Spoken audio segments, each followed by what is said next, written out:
Bom, eu queria avisar vocês que, excepcionalmente, hoje, o programa Estúdio Móvel não vai ser exibido por conta, evidentemente, desse terrível acidente que envolveu, que matou o ministro Teori Zavascki do Supremo Tribunal.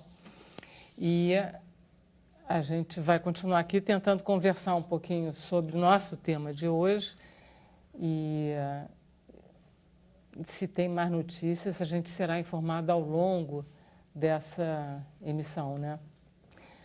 O Teori Zavascki, que eu estava lendo hoje de manhã, ele estava com 80 delações premiadas da Lava Jato. Isso tudo estava numa sala separada no Supremo Tribunal Federal, lá em Brasília, aquele prédio bonito, e ninguém podia entrar.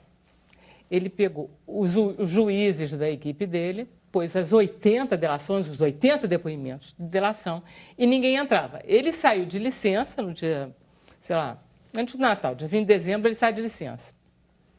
E deixou a equipe dele. E ninguém falava. E era engraçado porque os jornalistas iam atrás das notícias e ninguém falava nada. Não se abre a boca, não se abre a boca. Era uma equipe inteira sob um sigilo desses, muito maior do que a internet, do que a Deep Web conseguiria. E ele voltou hoje. Ele voltou de férias. Hoje, do recesso, na verdade, ele, justamente para começar. Pelo que se sabe, ele nem parou, né? Pelo que se sabe, ele não tinha nem parado. Ele estava, de alguma forma, acompanhando de perto, porque é uma grande responsabilidade, né? Essa delação premiada, ela pode mexer muito com a questão política no Brasil, com a questão econômica também. Então, é uma coisa a gente apurar melhor. Complicado de repente, demais. Você tem um juiz dessa importância num voo realmente muito complicado. É muito complicado, de verdade. A gente tem que agora aguardar, né? Acho que o papel agora também... Pelo que estão me dizendo, né, Camila, a morte dele não está confirmadíssima, não, né? Ele estava no voo, ele estava no avião, mas a morte dele não está confirmadíssima. Por cima ainda tem isso. Quer dizer, não vamos matar um ministro antes de ter certeza de que isso pertence realmente... Não, e você vê como é que a internet também tem esse poder, né? O risco também da gente ter, certamente já tem hoje milhões de pessoas compartilhando esse caso, né?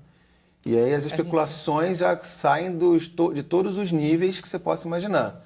Desde um atentado, desde alguma coisa, né, alguma coisa de submundo. Então a gente também tem que ter muito cuidado quando a gente usa as nossas redes, principalmente quem é formador de opinião, jornalistas e tudo mais, para ter cuidado nesse momento também. Porque é um momento delicado, né, para o país, para o judiciário, para a política de uma forma geral. Então, eu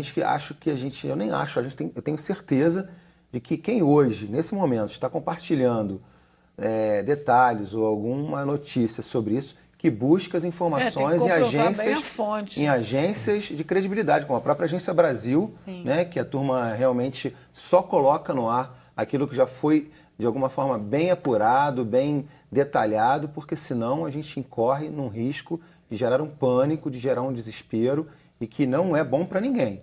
E a gente está falando dessa coisa do mundo digital, da internet, isso é totalmente recorrente, porque a gente está aí, ele é livre.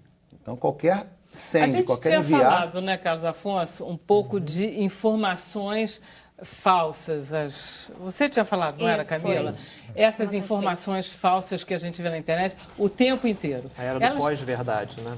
O pós-verdade também tem.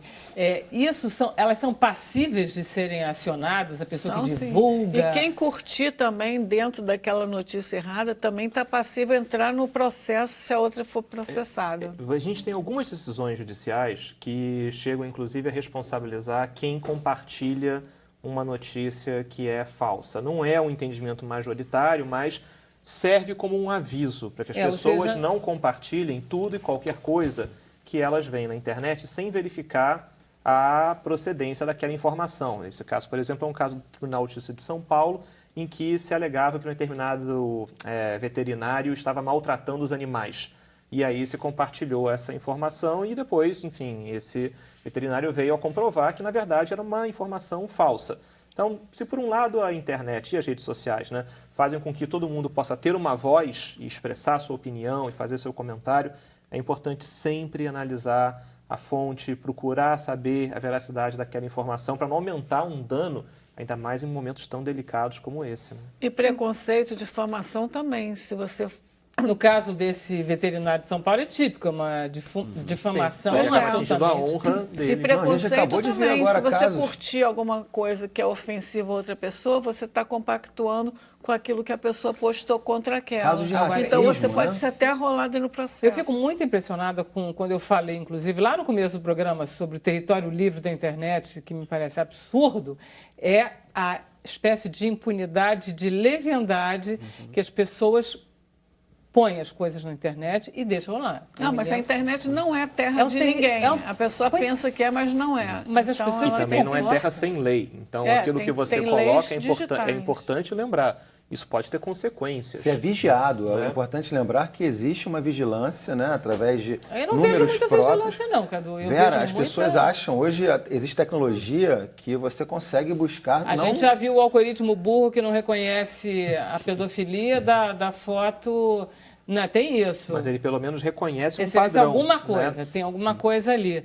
Mas tem notícias que são veiculadas na internet que ficam... Sim, mas eu digo em relação, por exemplo, a atitudes como a gente já viu recentemente, racismo, homofobia, que as pessoas postam e acham que elas estão entrando em um perfil fake, né, falso do Facebook ou de algum e-mail. E isso está tudo detalhado no provedor, né? Isso é importante lembrar. Quando são acionadas, a lei vai, busca quem foi e a pessoa responde e até tem penas de 1 ano a 3 meses por quem postou, né? Mas existe uma tendência a considerar o território da internet o território do anonimato, onde eu posso dizer todas as besteiras. As pessoas pensam que são uma ilusão de anonimato. Né? E a internet, é bom lembrar, a internet é uma rede que promove liberdades, mas ela é, em última instância, uma rede de controle.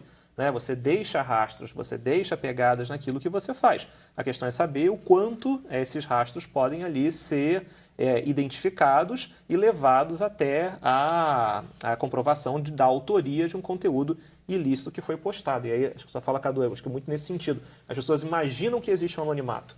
Só que, na verdade, esse anonimato ali no... E a primeira lei também foi da Carolina Dickmann, em 2013. A partir daí vieram as delegacias digitais, os advogados especialistas em leis digitais. E esse é um aspecto penal. Você ainda tem um aspecto civil. É sempre bom lembrar, né? De acordo com a demanda que foi surgindo, as leis foram surgindo. Você pode pedir uma bela de uma indenização por conta de um lado comprometimento da tua imagem. E do outro lado, o aspecto penal.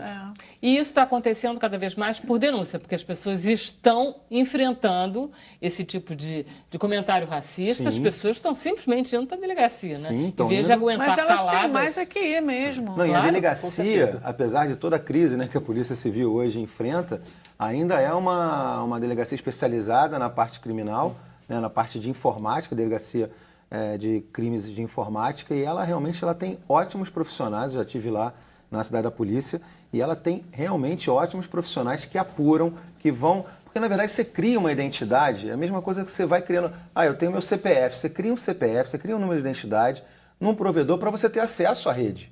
Não é tão simples assim. As pessoas acham que, não...